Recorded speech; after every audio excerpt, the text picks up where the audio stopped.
چلیے بھی اگلا سوال ہے کہ کیا خودکشی والے آدمی اور کنوارے بوڑھے کا جنازہ پڑھنا جائز ہے؟ ہاں ہمارے یہ پنجاب میں مشہور ہے کہ جس کی شادی نہ اس کا جنازہ ہی جائز نہیں ہوتا. نماز نہ پڑھے ہو جاتا ہے کیونکہ پاکستان کا شناختی کارڈ ہے نا. یہ حدیث تو صرف مسلم شریف میں نماز کے بارے میں تھی 246 کہ بندے کے کفر اور اسلام کے درمیان فرق نماز ہے. آج تک ہم نے یہ نہیں سنا کہ بے نمازی کا جنازہ نہیں ہوتا. کہتے ہیں بیاہ نہ ہوا ہوتا یہ کسی ہمارے جنہیں دے منڈے بیاہ نہیں سن کرتے نا انہوں نے کہانیاں کران لوریاں دیتی گئی نے. اس کا دین سے تو کوئی تعلق ہی نہیں ہے. ٹھیک ہو گیا. تو بے نمازی کا بھی ہو جاتا ہے لیکن نیک لوگ نہ پڑھیں. اور مسلم شریف میں حدیث ہے کہ خودکشی والے کا جنازہ لایا گیا آپ علیہ السلام نے نہیں پڑھا بلکہ مسلم شریف میں یہاں تک کہ مکروز کا جنازہ لایا گیا اور میں نہیں پڑھوں گا تمہیں منع نہیں کرتا ہوں.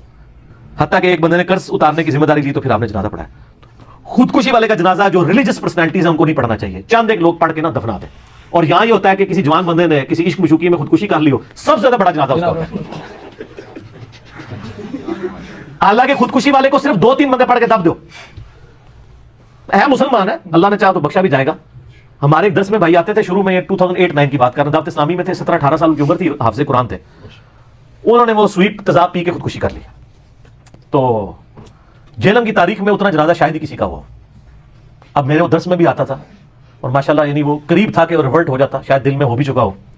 ایک پبلک پریشر بھی ہوتا ہے لیکن میں اس کے جنازے میں شامل نہیں ہوا تھا صرف اس لیے کہ جو بندہ ایک ریلیجس پرسنالٹی اس حوالے سے کہ وہ ڈومیننٹ ہے لوگوں کو دعوت کا کام کرتا ہے اس بندے کو ایسے بندے کے جنازے میں دیکھنا تو اسے لوگوں کو تو ایک اپریسیشن ملے گی نا کہ ایسے لوگوں کے جنازے یعنی جو دینی لوگ بھی پڑھتے ہیں آگے.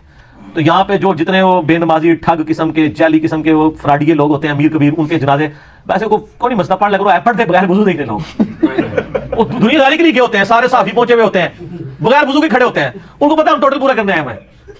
مجھے خود ایک 22ویں گریڈ کے آفیسر میرے بڑے قریبی دوست ہیں سینئر ہیں وہ ریٹائر ہوئے ان کی 70 سال عمر ہو چکی. وہ کہتے ہیں ضیاء الحق کے زمانے میں کہتے ہیں میں ان کے ساتھ تھا تو ایک دفعہ پنڈی وہ کہتے ہیں لیاقت باغ کے پاس کسی جگہ انہوں نے آنا تھا تو میری ڈیوٹی یہ تھی کہ میں نے ان کے لیے وضو کا پانی ارینج کرنا تھا. کوئی نمازی بڑا پکا تھا ضیاء الحق اس کی ساری کمزوریاں لیکن فوج میں اس نے جس طریقے سے اسلام کو داخل کیا ہے مسجدوں میں اور ایک کلچرل یہ اس کو بہت بڑا کریڈٹ جاتا ہے.